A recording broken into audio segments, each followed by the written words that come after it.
بزرگوں، دوستو،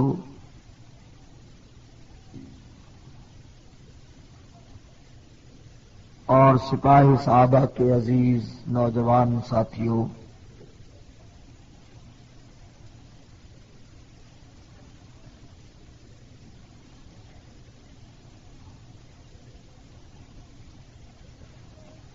آج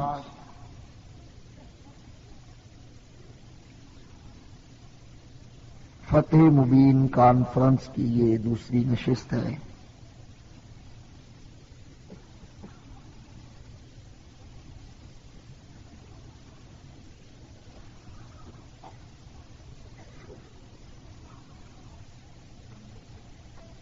جس میں آپ حضرات نے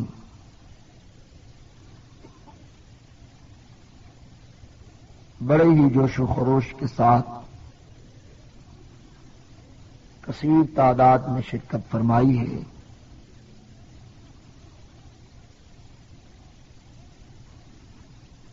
اور میں یہ سمجھتا ہوں کہ آپ لوگوں کا اتنی کثیر تعداد میں یہاں جمع ہونا اس بات کی دلیل ہے کہ ہم امیر عظیمت شہید ناموس صحابہ حضرت مولانا حق نواز جھنگوی رحمت اللہ علیہ کی شہادت کے بعد ان کے مشن سے ہٹے نہیں، بلکہ آج بھی اسی طرح ایمانی جذبے کے ساتھ اسے رواں دواں رکھے ہوئے ہیں۔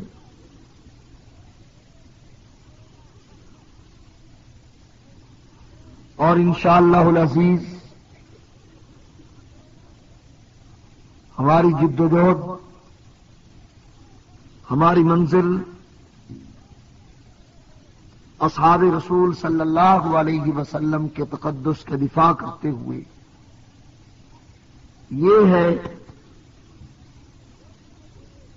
کہ پاکستان کے آئین میں اصحاب رسول کے تقدس کے لیے قانون بن جائے، اور پاکستان کے آئین میں اصحاب رسول کے دشمن کو غیر مسلم اقلیت قرار دے کر تحریر کر دیا جائے۔ میرے محترم دوستو،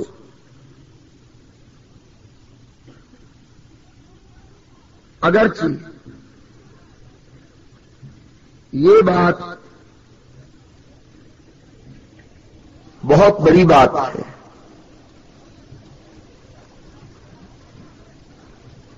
لیکن جس بات کے لیے قربانیوں کی داستانیں بن جائیں وہ بات بڑی بات نہیں رہتی۔ اس مشن کے لیے 20 نوجوان شہادت کا جام نوش فرما چکی تھی، حتیٰ کہ اس تحریک کے بانی امیر عظیمت مولانا حق نواز شہید رحمت اللہ علیہ خود اسی مشن پر اپنی جان قربان کر گئے ہیں، اور ان کی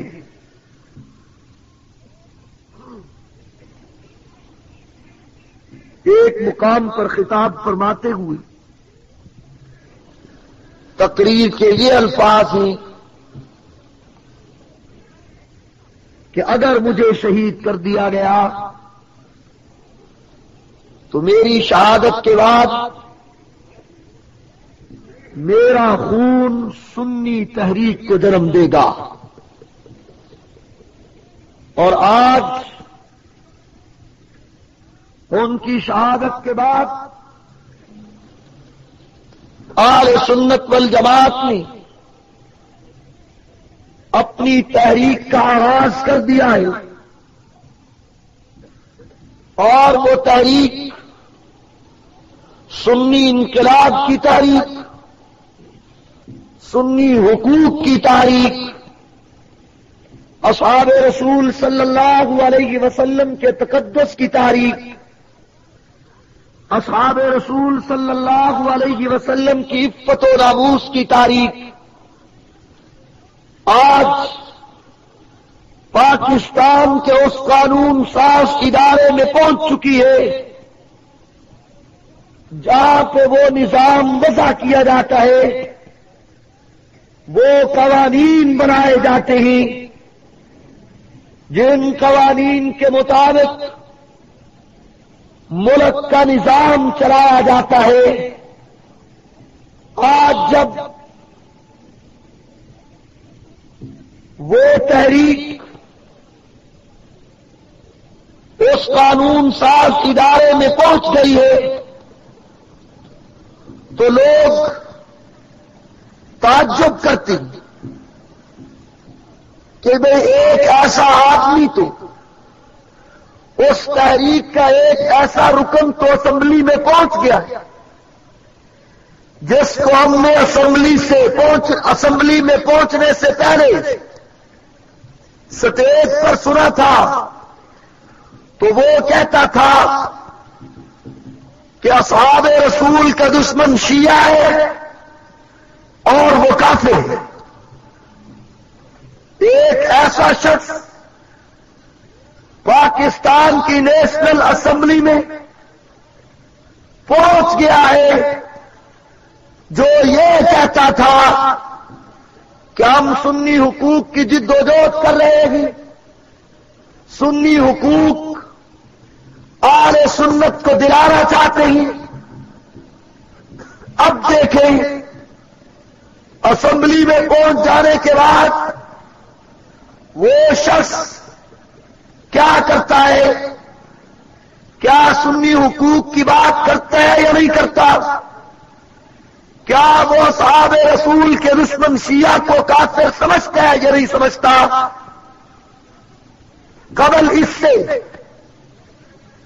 کہ ہم سے ہمارا موقف اسمبلی میں سنا جاتا، قبل اس کے کہ ہم اپنی بات اسمبلی میں رکھتے، اس سے پہلے کہ اسمبلی کے اندر ہم اپنے موقف کو دلائل کے ساتھ پیش کرتے، یا یہ کہ اسمبلی ہمیں موقع فراہم کرتی اپنا موقف رکھنے کا، اپنی بات کرنے کا، ہم بات نہ کرتے، ہم موقف بیان نہ کرتے تو پھر حق حاصل تھا ہر شہری کو، ہر کارکن کو، ہر سنی مسلمان کو، ہر جماعت کے کارکن کو، ہر جماعت کے لیڈر کو، ہر طبقے کے فرد کو،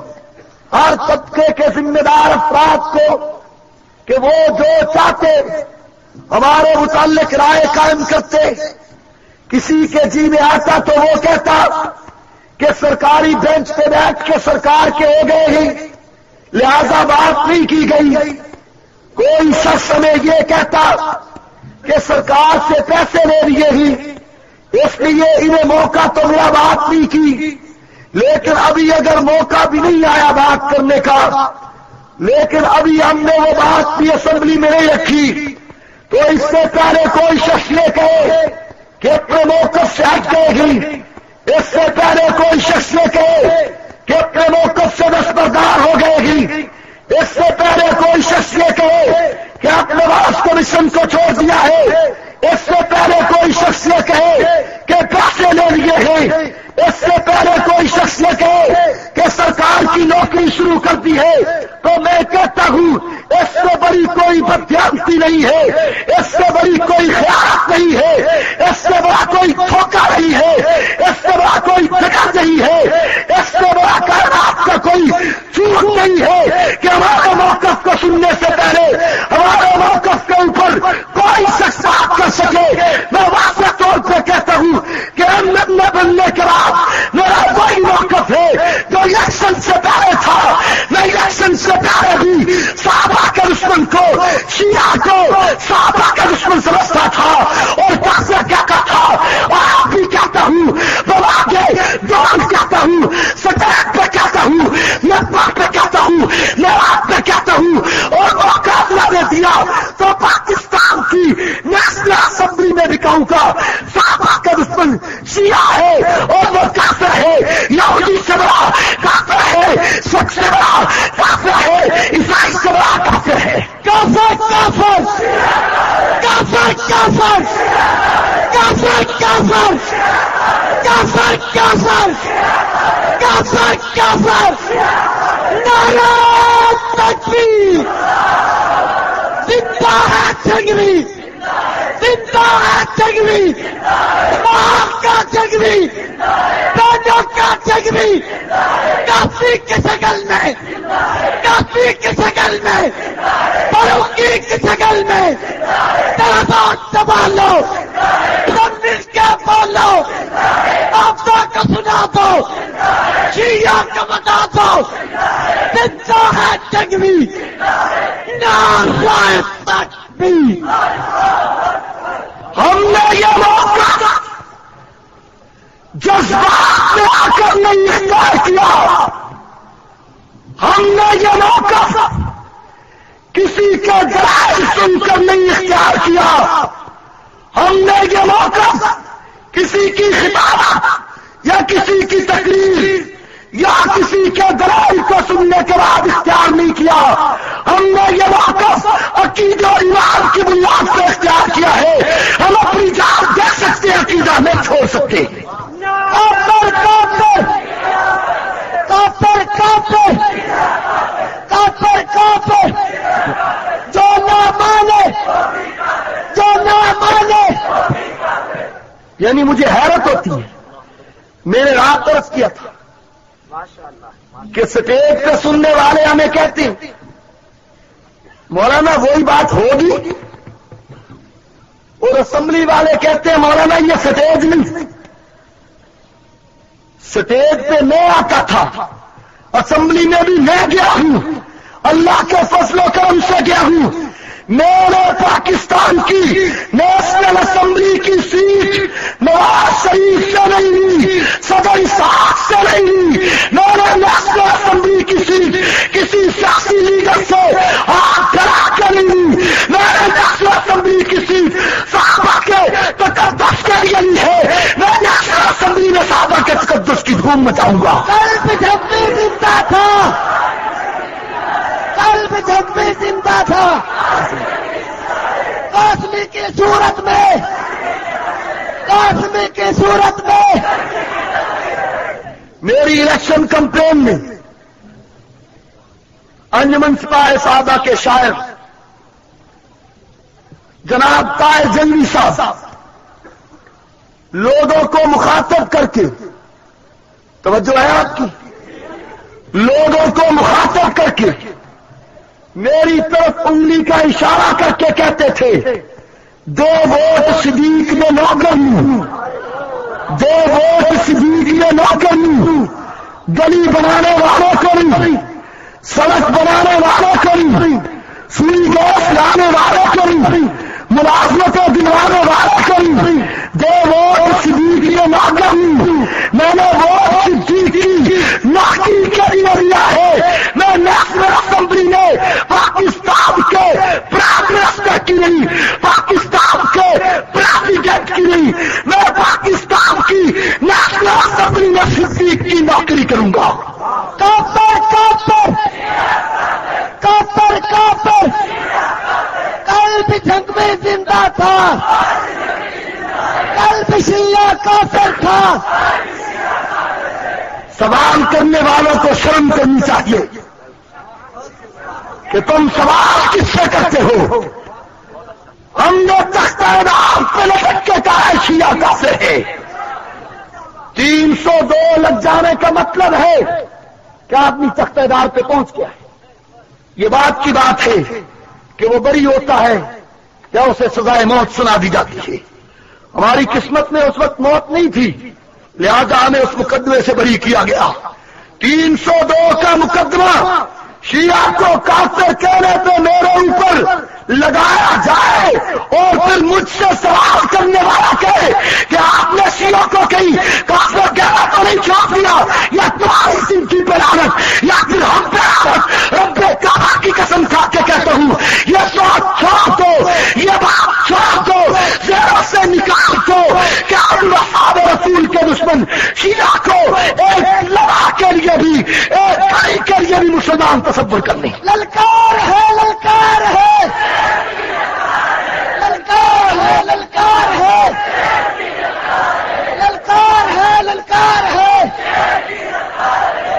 سوال کرتی یہ اسلامی جمہوری اتحاد میں فخر امام بھی ہے، آبدہ بھی ہے، بجارانی بھی ہے، یہی سوال تم الطاف حسین سے کیوں نہیں کرتے کہ جس اسلامی جمہوری اتحاد میں تم ہو اسی اسلامی جمہوری اتحاد میں جے سندھ کے نعرے لگانے والے بھی ہیں؟ ان سے سوال کیوں نہیں کرتے؟ ہم سے سوال کرتے ہو۔ اسلامی جمہوری اتحاد میں ان کے ہونے کو ہم نے تو سرٹیفکیٹ تو نہیں دے دیا کہ فخر امام مسلمان ہیں اس لیے کہ وہ اسلامی جمہوری اتحاد میں ہے، آبدہ حسین مسلمان ہے، بجارانی مسلمان ہے، یا کوئی اور شیعہ مرتضی پویا شیعہ جو ہے وہ مسلمان ہے۔ خدا کی قسم واضح طور پہ کہتا ہوں کوئی شخص اسلامی جمہوری اتحاد میں ہو تب، پیپلز پارٹی میں ہو تب، کسی پارٹی کا رکن ہو تب، کسی پارٹی کا سربراہ ہو تب، جو شیعہ کو کافر، جو شیعہ ہے اور وہ کسی پارٹی میں ہے، کسی طبقے میں ہے، آبدہ کی صورت میں ہے، فخر امام کی صورت میں ہے، بجارانی کی صورت میں ہے، مرتضی پویا کی صورت میں ہے، بے نظیر بھٹو کی صورت میں ہے، کافر ہے۔ کافر، کافر، کافر، کافر، کافر، کافر۔ میرے محترم دوستو،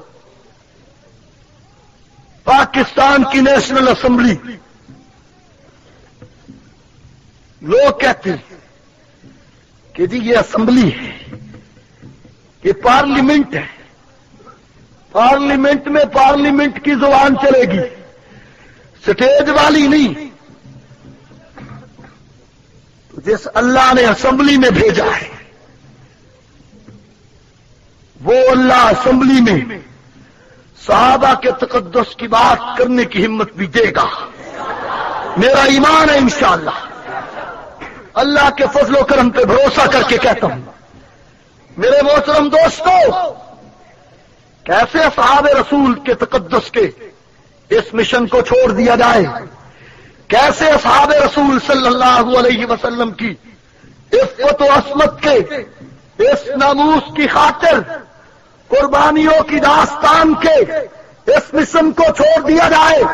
خدا کی قسم انسان کو سب سے زیادہ پیار محبت اپنی جان سے ہوتی ہے۔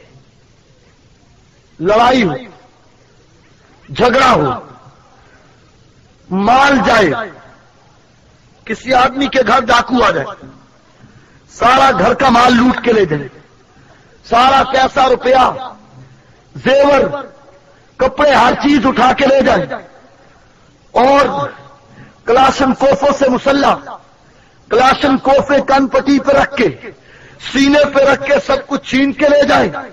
صبح جب لوگ اس کے پاس جاتے ہیں خیریت دریافت کرنے اور افسوس کا اظہار کرنے، تو وہ بندہ کہتا ہے چلو جی مال قسمت میں نہیں تھا، چلا گیا، جان چھوٹی سو لاکھوں پائے۔ کہتے ہیں یا نہیں کہتے؟ جان چھوٹی سو، بلند آواز سے، جان چھوٹی سو لاکھوں پائے، یعنی اگر جان ہے تو پھر سب کچھ ہے، اگر جان بچ گئی تو پھر پیسہ روپیہ سونا زیور سب کچھ آ سکتا ہے، اور اگر جان نہیں ہے تو پھر کوئی بھی چیز نہیں ہے۔ بے محترم دوستو، جان سب سے زیادہ عزیز ہے، جان سے انسان کو سب سے زیادہ محبت ہے موت. آدمی جلدی قبول کرنے کو تیار نہیں ہوتا. ہم نے اس مشن پہ پہنچتے وقت موت و حیات کے فاصلے مٹا دیے تھے اور یہ طے کیا تھا کہ جان جاتی ہے تو چلی جائے, صحابہ کے تقدس کی بات نہیں چھوڑنی. میرے محترم دوستو, میرے پورے خاندان میں کوئی آدمی ایسا نہیں جس کا کوئی پاکستان میں سیاسی کردار, نہ مذہبی حوالے سے نہ سیاسی حوالے سے. یعنی مجھے یہ سیاست یا میری یہ مذہبی سرگرمیاں مجھے وراثت میں نہیں ملی, بلکہ میں پہلا فرد ہوں اپنے خاندان کا جو سیاسی اور مذہبی میدان میں آیا ہوں. تو میں آیا ہوں تو صحابہ کے جوتوں کی برکت سے آیا ہوں. مجھے کوئی پرواہ نہیں کسی کی, کون کیا کرے گا کون کیا کرے گا نہیں, کوئی کر ہی نہیں سکتا انشاءاللہ. اس لیے کہ جو ہو رہا ہے اسے کوئی ٹال نہیں سکتا اور جو نہیں ہو رہا اس سے کوئی مائل کلام نہیں کر سکتا. ڈر کس بات کا, خوف کس بات کا؟ میرے محترم دوستو, دعا کرو کہ اللہ وہ وقت قریب لے آئے جب پاکستان کی نیشنل اسمبلی ہو اور صحابہ رسول کے دشمن کا کفر زیر بحث لایا گیا. پاکستان کی نیشنل اسمبلی صحابہ کے تقدس کی خاطر آئین میں ترمیم کرے اور ہم انشاءاللہ العزیز اسی سیشن کے اندر, یعنی اسی آنے والے اجلاس میں اپنے مشن کی بات کرتے ہوئے انشاءاللہ العزیز ٹریٹمنٹ کے طور پہ انشاءاللہ پہلے 2-3 نسخے پیش کریں گے. انجیکشن بغیر ری ایکشن, آگے پھر دیکھیں گے ہوتا ہے کیا. میرے محترم دوستو, میں عرض یہ کر رہا تھا کہ ہم نے جو صحابہ کے تقدس پر مبنی اور اہل سنت والجماعت کے حقوق کے تحفظ کی خاطر جو موقف اختیار کیا ہے, یہ محض جذباتی موقف, محض حادثے کی پیداوار, بلکہ خوب سوچ سمجھ کے بعد طے کیا ہے کہ اس وقت صحابہ کا طبقہ سب سے زیادہ مظلوم طبقہ ہے. صحابہ کرام کی جماعت سب سے زیادہ مظلوم ہے.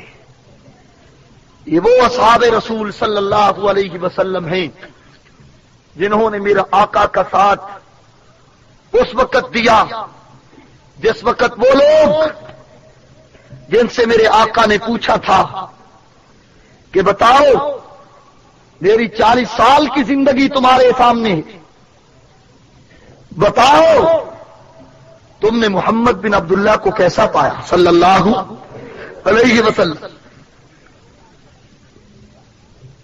تو اس کے جواب میں مکے کے قریشی بولے, جربناک مرارا بل وجدناک صدقا,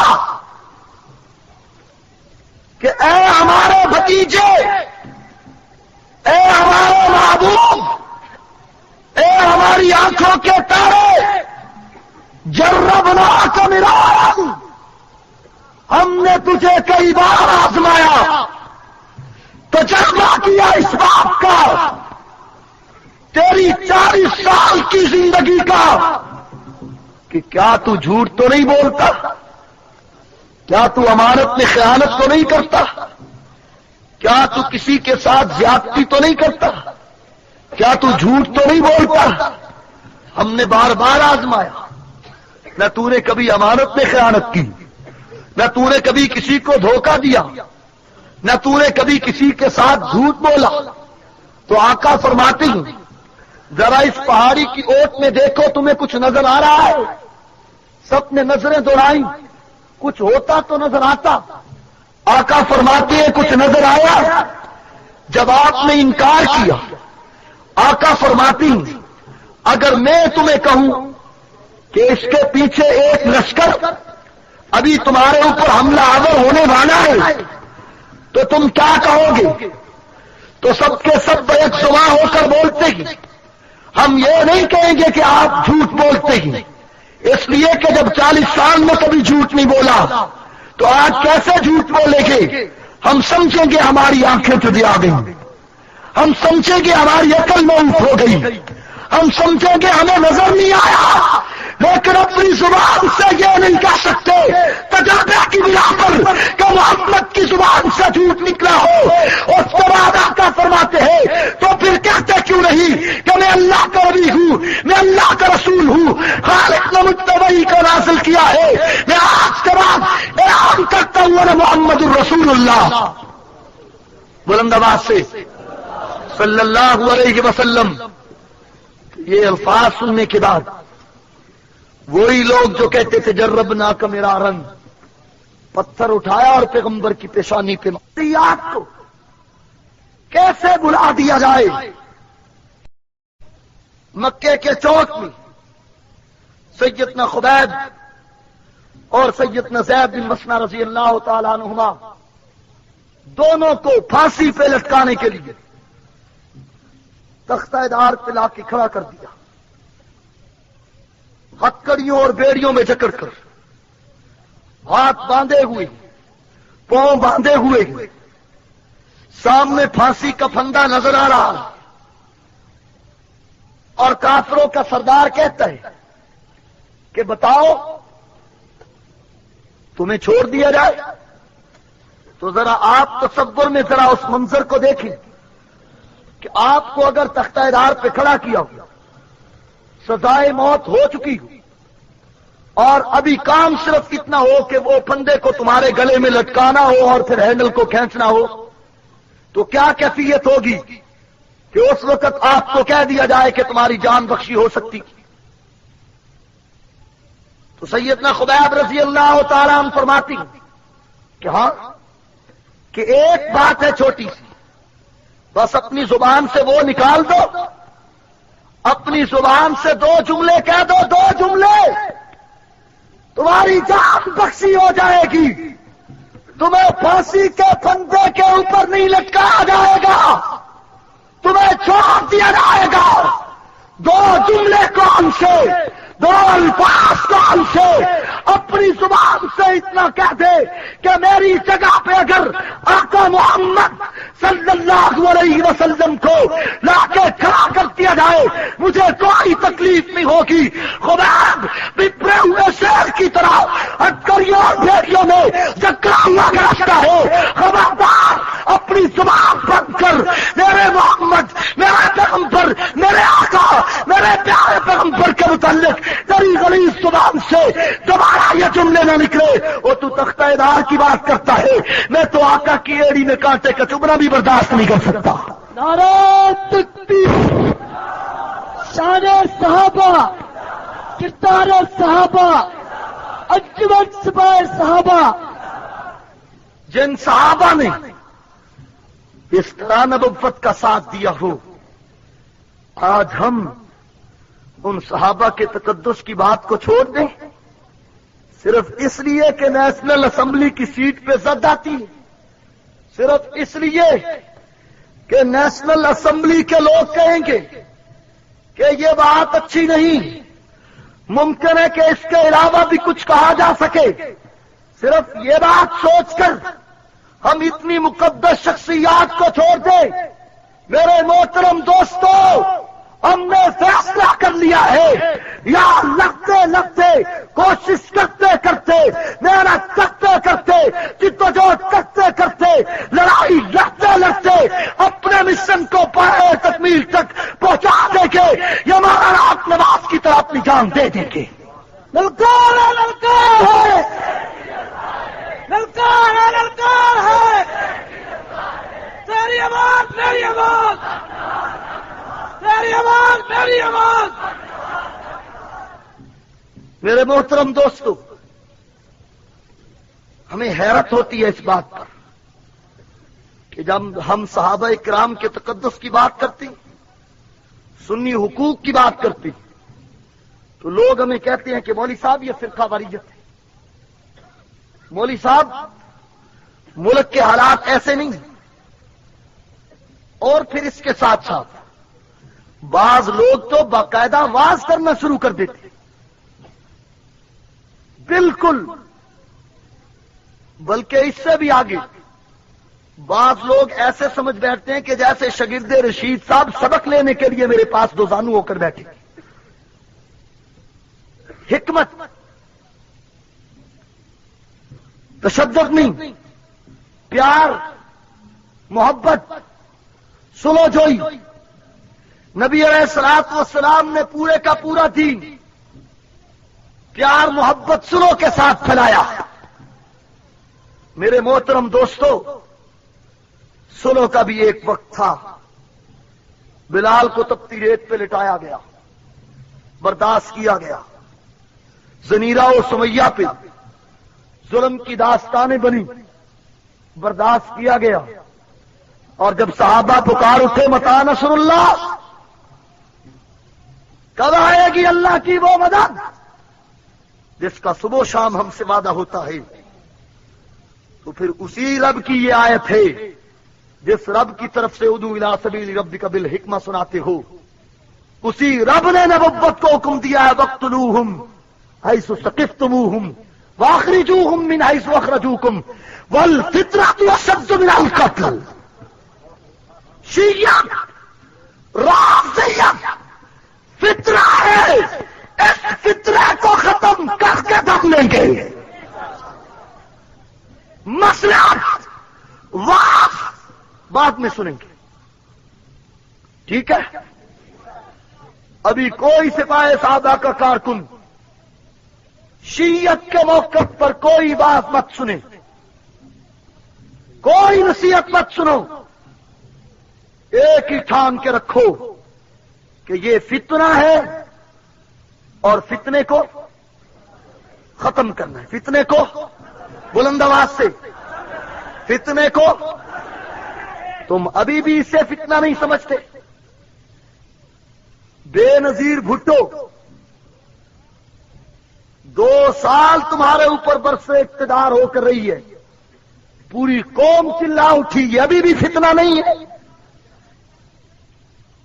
حتیٰ کہ چاچا اسحاق خان بھی کہہ اٹھے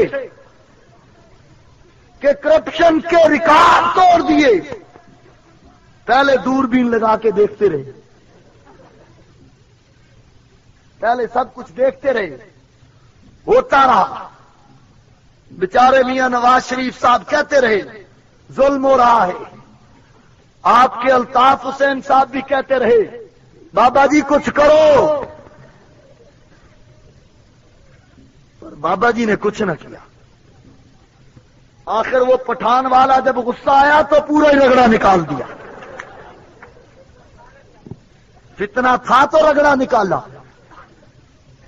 صدر اسحاق خان کو تم نے واس کیوں نہیں کہا کہ ذرا تھوڑا سا آہستہ ہاتھ رکھو، سمجھا دو اسے، ذرا بچی ہے بات مان لے گی، ذرا حکمت کے ساتھ بات کر لو. صدر اسحاق خان ایک ہی مرتبہ رگڑا نکال دے. تم کو بڑا اچھا کیا. ہم کہیں کہ شیعت فتنہ ہے، اس فتنے کو ہمیشہ کریے ختم کر دو. ہمیں کیوں ملک دشمن ہے؟ میرے محترم دوستو، کانوں میں تیل ڈال لو، کوئی نہ سنو کسی کی. ابھی شیعہ والی گل سنی جائے گی، کوئی بات مت سنی جائے، اس لیے کہ ہمیں صحابہ کے تقدس سے زیادہ کسی چیز کے ساتھ پیار نہیں. میں ایک حقیقت بات آپ کے سامنے عرض کرتا ہوں، اپنی بڑائی بیان کرتے ہوئے نہیں، مثال کے طور پر عرض کر رہا ہوں۔ جب میں نے یہ لائن اختیار کی تو ہمارے ہاں یہ تصور تو تھا کہ آدمی قتل کرتا ہے تو جیل میں جاتا ہے، لڑائی ہوتی ہے تو جیل میں جاتا ہے، پانی پہ لڑائی ہوگی تو جیل میں چلے گئے، زمین پہ قبضہ ہوا تو جیل پہ چلے گئے، خاندانی دشمنیاں ہوئی، لڑائیاں ہوئی تو جیل میں چلے گئے۔ لیکن ہمارے والدین کے لیے یہ نئی بات تھی کہ تقریر کی اور جیل میں چلے گئے۔ وہ کہنے لگے یہ کیسی مولویت، چھوڑ دو چھوڑ دو۔ میں نے اپنے والد صاحب سے عرض کیا کہ ابا جان، آپ کا حکم اگرچہ درست ہے مگر آڑے صدیق کی صداقت ہے۔ نعرہ تکبیر، صداقت صدیق اکبر، عدالت فاروق اعظم، سخاوت عثمان، شجاعت حیدر کرار، سیاست معاویہ۔ تدبر معاویہ، تدبر معاویہ کو تدبر معاویہ، تدبر معاویہ، تدبر معاویہ، تدبر معاویہ۔ مجھے بات یاد آ گئی سیدنا معاویہ کے نام پر۔ ارے مولانا حق نواز کو کتنا پیار تھا اصحاب رسول سے۔ ایک دن بیٹھے بیٹھے ایک مسجد کا نام تجویز کرنے لگے۔ ایک ساتھی نے کہہ دیا کہ مسجد کا نام جامعہ معاویہ رکھ لو، تو آگے سے مولوی کہنے لگا محلے میں کچھ شیعہ رہتے ہیں، لڑائی بنے گی، فساد بنے گا۔ مولانا کی آنکھوں سے آنسو آ گئے، کہنے لگے ہائے معاویہ تو کتنا مظلوم ہے، مسجد کا نام بھی لوگ تیرے نام پہ نہیں رکھ سکتے۔ او ظالمو، آج خمینی کا نام، شیطان خمینی کا نام، دجال خمینی کا نام، کافر خمینی کا نام، مرتد خمینی کا نام پاکستان میں برداشت کیا جا سکتا ہے۔ اخبارات اس پر ایڈیٹوریل لکھ سکتے ہیں، اس پر تجزیہ نگار تبصرہ کر سکتے ہیں۔ پاکستان کا مولوی، پاکستان کا سیاستدان اسے رابر، رہنما، مرشد کہہ سکتا ہے، معاویہ کا نام نہیں۔ خمینی پہ لعنت، خمینی پہ لعنت، خمینی پہ لعنت، خمینی پہ لعنت۔ سپاہ صحابہ نے الحمدللہ جرأت کر کے روڈوں کے نام لکھوائے ہیں، سیدنا معاویہ روڈ، سیدنا معاویہ سٹریٹ، سیدنا معاویہ پارک۔ ہمارے جنگ شور کوٹ کے اندر ایک پارک بنا ہے جس کا نام رکھا گیا عثمان غنی پارک۔ انشاءاللہ سپاہ صحابہ یہ انقلاب لا چکی ہے کہ اصحاب رسول کے نغمے چاروں طرف بلند کیے جائیں، صحابہ کے تقدس کا علم لہرائے، اور انشاءاللہ العزیز لہرائے گا۔ آج کے اس جھنڈے والے معاملے پر ڈی ایم صاحب اور باقی انتظامیہ نہ جانے کیا سوچتی ہوگی، اور بعض لوگ کہتے ہوں گے کہ معاملہ تو جھنڈے ہی کا تھا، اتنی دور کیوں لے گئے؟ بلکہ ڈی ایم یوسف صاحب کہہ رہے تھے کہ آپ ہمیں کہتے معاملہ تو صرف جھنڈا لگانے کا ہی تھا، یہ کوئی اتنی بڑی بات نہیں تھی، ہمارے لیے بہت بڑی بات ہے، یہ جھنڈا صحابہ کے ناموں والا جھنڈا ہے، اسی جھنڈے کے لیے اپنی جان قربان کی جا سکتی ہے، جھنڈے کو سرنگو نہیں ہونے دیا جا سکتا۔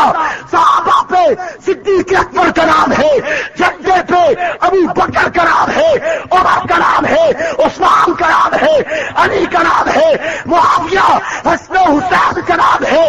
ہم اپنی جان پر غیر جائیں گے، جھنڈے کے تقدس بس کی پامالی برداشت نہیں کریں. للکار ہے، للکار ہے، للکار ہے، للکار ہے، للکار ہے، للکار ہے. نعرہ تکبیر.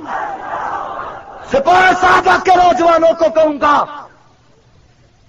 کہ ہر سپاہ صحابہ کا ساتھی اپنے گھر پہ اصحاب رسول کی عفت و عصمت کے علم بردار اس جھنڈے کو اپنے گھر کے اوپر بلند کرے. ٹھیک ہے؟ ہاتھ کھڑے کر کے، ہاتھ کھڑے کر کے، ہاتھ کھڑے کر کے. نعرہ تکبیر. اپنے آواز، میری آواز، میری آواز، میری آواز. شہید پہ مشن پہ. میرے محترم دوستو، جھنڈے لگائیں گے اپنے اپنے گھروں پر. ہر ساتھی کے گھر کے اوپر سپاہ صحابہ کا پرچم لہرانا چاہیے. ہر سپاہ صحابہ کے ساتھی کے سینے پہ سپاہ صحابہ کا بیج لگا ہونا چاہیے تاکہ لوگوں کو پتا چلے کہ صدیق کے دیوانے پھر رہے. مجھے آج ایک نوجوان کہنے لگا مولانا اسمبلی میں بھی یوں ہی. میں نے کہا یوں ہی نہیں، یوں ہی تھا. میں اسمبلی میں جب گیا ہوں تو سب سے پہلے تیاری کے طور پر میں نے جس چیز کو اپنایا وہ یہی جھنڈا تھا.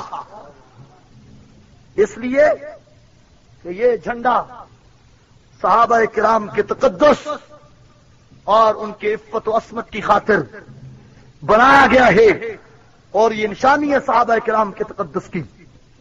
میرے محترم دوستو، اصحاب رسول صلی اللہ علیہ وسلم کی شان میں جو گستاخیاں صحابہ کے دشمنوں کی طرف سے آج تک کی جا چکی انہیں بیان نہیں کیا جا سکتا. ویسے بھی وہ اتنی گندی تحریر ہے، وہ اتنی گندی زبان ہے کہ مسلمان کی زبان سے وہ الفاظ نکالنے بھی بہت دشوار ہے. اگر نقل کفر نواشت کا یہ اصول علماء کرام کے سامنے نہ ہوتا تو شاید وہ عبارتیں نقل کرنے کی کوئی جرت نہ کرتا. میرے محترم دوستو، آپ کے سامنے جو وہ عبارات نقل کی جاتی ہیں ان کا مقصد مدعا یہ ہوتا ہے کہ آپ لوگوں کو پتا چلے کہ جب ہم کسی شیعہ کو کہتے ہیں کہ بھئی شیعہ سنی بھائی بھائی، جب ہم کہتے ہیں کہ بھئی جس طرح بریلوی دیوبندی اہل حدیث ایک فرقہ ہے اسی طرح شیعہ بھی مسلمانوں کا ایک فرقہ ہے، لہذا جو مولوی کہتا ہے کہ شیعہ کافر ہیں وہ فرقہ واریت پھیلا رہا ہے. جو مولوی یہ کہتا ہے کہ شیعہ صحابہ کے دشمن ہے وہ غلط کہتا ہے. جبکہ ایک شیعہ میرا دوست ہے وہ کہتا ہے میں بھی صدیق کو مانتا ہوں. یعنی لوگ مثالیں ہمیں دیتے ہیں. مولوی صاحب آپ کہتے ہیں شیعہ کافر ہے، میرا ایک بڑا پکا دوست ہے وہ کہتا ہے کہ میں صدیق کو مانتا ہوں. آپ کہتے ہیں فاروق اعظم کو نہیں مانتے، وہ کہتے ہیں میں فاروق اعظم کو مانتا ہوں. آپ کہتے ہیں عثمان غنی کو نہیں مانتے، وہ کہتے ہیں کہ ہم عثمان غنی کو مانتے ہیں. آپ کہتے ہیں کہ وہ سیدنا معاویہ کو نہیں مانتے، وہ کہتے ہیں کہ ہم معاویہ سیدنا کو ضرور مانتے ہیں، یزید کو نہیں مانتے. آپ کہتے ہیں قرآن کے منکر ہیں، وہ کہتے ہیں کہ ہم قرآن کو ماننے والے ہیں. اسی قرآن کو اصلی قرآن جانتے ہیں. مولوی صاحب اختلاف کون سا ہے؟ مولوی صاحب بات کون سی ہے؟ اس میں کوئی ایسی بات نہیں ہے. لہذا آپ کی طرف سے شدت ہے، آپ کی طرف سے متشددانہ رویہ ہے. آپ نرم کیجیے، آپ کچھ اپنے موقف پر نظر ثانی کیجیے. میرے محترم دوستو، آپ جو انہیں کہتے ہیں کہ اپنے موقف پر نظر ثانی کیجیے، انہوں نے شیعت کو پڑھا نہیں ہے، وہ شیعت کو جانتے نہیں ہے، وہ شیعت کو سمجھتے نہیں ہے. شیعت اتنا کمینہ فتنہ ہے، شیعت اتنا اتنا غلیظ فرقہ ہے، شیعت اتنا غراست پر مبنی گروہ ہے کہ جس کا تصور بھی نہیں کیا جا سکتا۔ ابو بکر عمر کا نام لینے کے باوجود ابو بکر عمر کو کافر کہا جاتا ہے، ابو بکر عمر کو نبی کا صحابی ماننے کے باوجود کافر کہا جاتا ہے، قرآن کو اصلی قرآن ماننے کے باوجود قرآن کریم کے متعلق کہا جاتا ہے کہ یہ شراب خور خلفاء کی کتاب ہے۔ میرے محترم دوستو، اتنے گندے عقیدے کے بعد، اتنی غلاست کے بعد بھی اگر پھر کہا جائے کہ شیعہ صحابہ کو مانتا ہے، شیعہ قرآن کو مانتا ہے، شیعہ تو اس طرح نہیں ہے۔ میرے محترم دوستو، اور تو اور اصحاب رسول کے دشمن شیعہ نہیں، صحابہ کرام کے متعلق ایک عقیدہ گھڑا ہوا ہے کہ سیدنا علی المرتضیٰ فرماتے ہیں کہ نبی علیہ الصلوۃ والسلام کے وصال کے بعد تمام کے تمام صحابی نبی کے دین سے پھر گئے تھے، صرف 4 صحابی باقی رہے۔ تو جب شیعہ کے ساتھ بات ہوتی ہے تو وہ کہتے ہیں کہ ہم صحابہ کو مانتے ہیں۔ بھئی تم کیسے مانتے ہو؟ تو جواب میں شیعہ کہتا ہے جیسے علی مانتا ہے، علی کے نزدیک تو ان کا عقیدہ ہے کہ وہ 4 صحابہ کو مانتا ہے، اور تم آج تک بھی شیعت کو سمجھ سکے۔ لہٰذا میں تمہیں کہتا ہوں کہ شیعت کو اگر جاننا ہے تو پھر سپاہ صحابہ سے پوچھو شیعت کیا ہے۔ شیعت عیسائیت سے، شیعت یہودیت سے، شیعت مجوسیت سے، شیعت اس وقت کائنات میں کتنے کافروں کے فرقے ہیں، سب سے غلیظ ترین طبقے کا نام ہے کافر کافر کافر کافر، شیعوں پہ لعنت، شیعوں پہ لعنت، خمینی پہ لعنت، خمینی پہ لعنت۔ میرے محترم دوستو، دعا کرو اللہ اسمبلی میں کوئی طریقہ ایسا لے آئے کہ صحابہ کے دشمن کا کفر ایک مرتبہ زیر بحث آ جائے، کوئی بہانہ بن جائے، کوئی بات بن جائے، پھر دیکھیں کہ کس طرح یہ بات ثابت ہوتی ہے کہ جنگوی زندہ ہے یا نہیں زندہ۔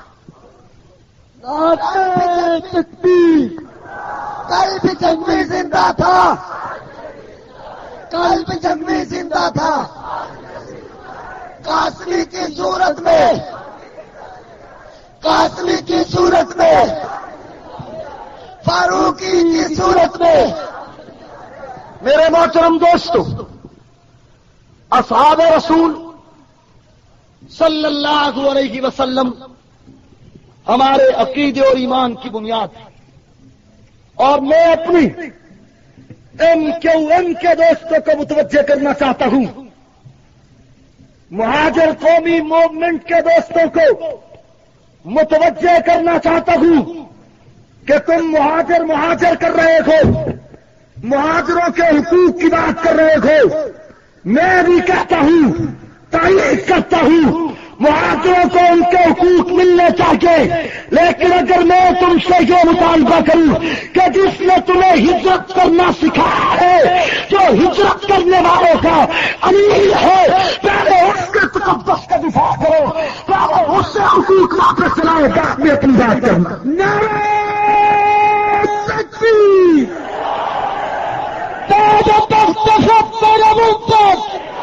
شان صحابہ، عظمت صحابہ، کردار صحابہ، لباس صحابہ۔ جناب الطاف حسین کی ایک کیسٹ میں نے ہجرت کا فلسفہ سنا، ہجرت کا فلسفہ بیان کر رہے تھے کہ ہجرت نبوی کیا ہے، ہجرت نبوی کیوں ہوئی، ارے ہجرت نبوی کا مقصد کیا تھا؟ آپ مہاجروں کے حقوق کو جو شرعی، اخلاقی اور حق کے طور پر مطالبہ جو کر رہے ہیں تو وہ انہی مہاجروں کو دیکھ کے کر رہے ہیں جن مہاجروں کے لیے قرآن کہتا ہے والسابقون الاولون من المہاجرین۔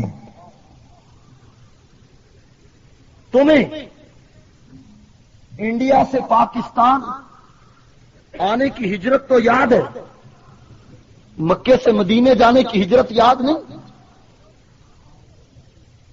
جس نے جو کام پہلے کیا ہو پہلے اسی کی بات ہوتی ہے، جس نے پہلے ہجرت کہی، جس نے پہلے اپنے آپ کو مہاجر کہاں؟ اور قرآن نے بھی کہا کہ وہ مہاجر ہیں. پہلے ان مہاجروں کو ان کے حقوق دلاؤ، بعد میں اپنی بات کرنا. اور بات کی بات میں ذمہ داری لیتا ہوں پوری ایم کی کہ تم صدیق اکبر کو ان کے حقوق واپس دلا دو. تمہیں کوشش کرنے کی ضرورت نہیں پڑے گی، اور صدیق اکبر کی صداقت کی برکت میں خالق تمہارے مسائل کو حل کر دے گا. آؤ مل کے مہاجروں کے حقوق کی جد و جہد کریں، مگر آغاز مہاجر اول صدیق اکبر سے کرتے ہیں. ٹھیک ہے؟ آؤ جناب الطاف صاحب، سپاہ صحابہ تمہارے ساتھ ہیں.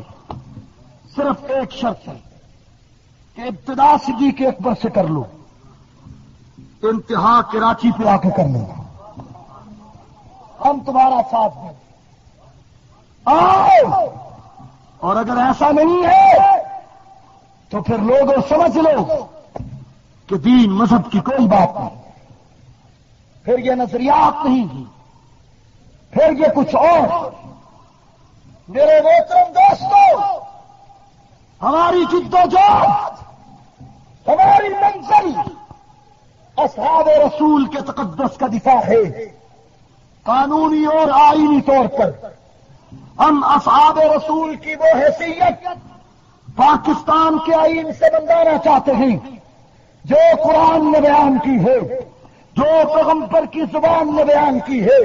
جب تک قانونی اور آئینی طور پر ان کو ان کا وہ مقام نہیں دیا جائے گا جو قرآن نے بیان کیا ہے، جب تک ان کو ان کا وہ مقام نہیں دیا جائے گا جو پیغمبر کی زبان نے بیان کیا ہے، ہماری لڑائی رہے گی، جدوجہد جاری رہے گی، محنت جاری رہے گی، کوشش جاری رہے گی. اور ہم یہ اعلان کرتے رہیں گے کہ ظلم کے ہر چہرے کو آخر بے نقاب کیا جائے گا. ہر ظلم کے راستے میں رکاوٹ بڑھا جائے گا. ہر ظلم کے مقابلے میں باطل کے سامنے، ہر قسم کی خلافت کے سامنے، کفر کے سامنے دیوار بن کے اس کا راستہ روکا جائے گا.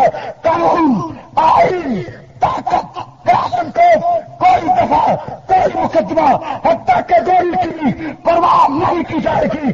یا مشن پورا کریں گے یا اپنی جان دے دیں گے. وآخر دعوانا الحمدللہ رب العالمین.